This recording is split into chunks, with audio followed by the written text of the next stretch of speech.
আসসালামু আলাইকুম এভরিওয়ান, কেমন আছেন আপনারা সবাই? আশা করি সকলেই ভালো আছেন। এটা ছিল ঈদের নেক্সট দিনের ভিডিও।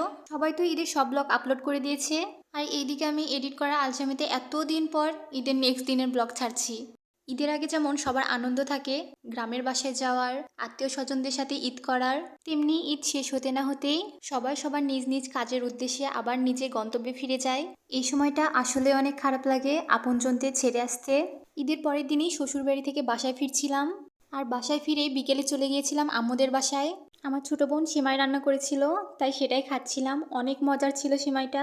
বিকেলে ঘুরতে বেরোবো এই উদ্দেশ্যে বেরিয়েছিলাম, তাই বেশি কিছু আর খেলাম না। সিমাইটা খেয়ে ঘোরার উদ্দেশ্যে বেরিয়েছিলাম আমি, আমার বোন আর আমার হাজবেন্ড।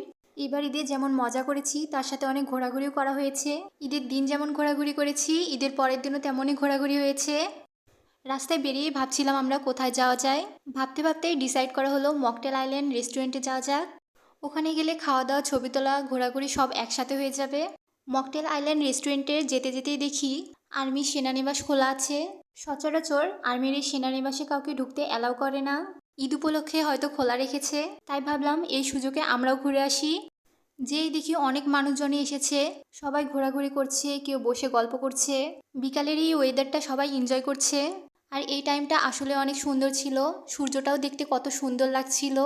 এখানে কিছুক্ষণ ঘোরাঘুরি করে ছবি তুলে আবারও বেরিয়ে পড়েছিলাম মকটেল আইল্যান্ড রেস্টুরেন্টের উদ্দেশ্যে। প্রায় 20 থেকে 30 মিনিট পর পৌঁছে গিয়েছিলাম, আর এখানে আস্তে আস্তে প্রায় সন্ধ্যায় হয়ে গেছে। এখানে দেখে মনে হচ্ছিল মেলা বসেছে। এই রেস্টুরেন্টটা অবশ্য দিনের বেলা থেকে রাতের বেলা দেখতে বেশি সুন্দর লাগে।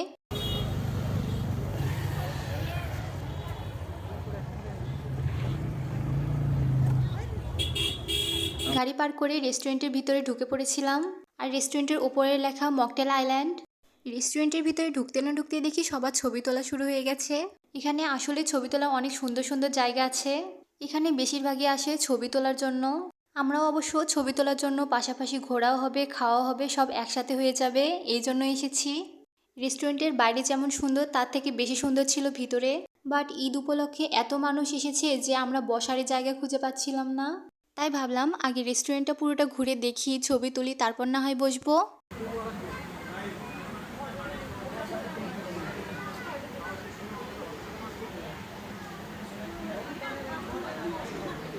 বেশ কিছুক্ষণ ঘোরাঘুরি আর ছবি তোলার পর অবশেষে একটা বসার জায়গা পেয়ে গিয়েছিলাম, তাই আগে বসে খাবার অর্ডার দিয়ে দিয়েছি। এদিকে রাত হয়ে যাচ্ছিল, বাসায় ফিরতে হবে। খাওয়া দাওয়া শেষ করেই বাইরে চলে এসেছিলাম বাসায় যাওয়ার উদ্দেশ্যে।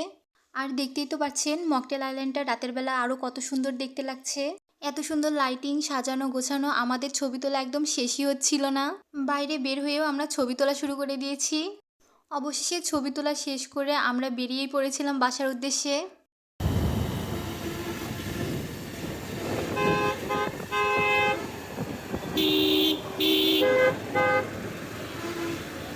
বাসায় যেতে যেতেই দেখি রাস্তার পাশে বাদাম বিক্রি করছে, তাই আম্মুর জন্য বাদাম ভাজা নিচ্ছিলাম।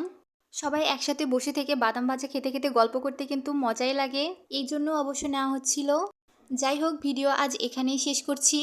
সবাই ভালো থাকবেন, সুস্থ থাকবেন, আর আমার চ্যানেলে সাবস্ক্রাইব করতে ভুলবেন না। ফেসবুক পেজ থেকে দেখলে অবশ্যই ফলো করে দিবেন। লাইক, কমেন্ট আর শেয়ার করতে ভুলবেন না। আল্লাহ হাফেজ।